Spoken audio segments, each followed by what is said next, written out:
Welcome to eLearnReady. Your score shows low self-management skills. You may struggle with organizing your studies and managing time effectively, often facing distractions and difficulty completing tasks on time.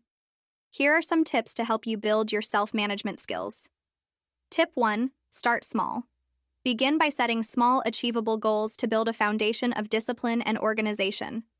Tip 2. Use simple tools. Start with basic tools like planners or to-do lists to organize your tasks. Tip 3. Create a study space. Set up a dedicated, distraction-free study area to improve concentration. Tip 4. Break tasks down. Divide larger tasks into smaller, manageable chunks to make them less overwhelming. Tip 5. Set specific times. Allocate specific times for study sessions and stick to them consistently. You can do this. Stay positive and keep moving forward. Visit eLearnReady for more tips.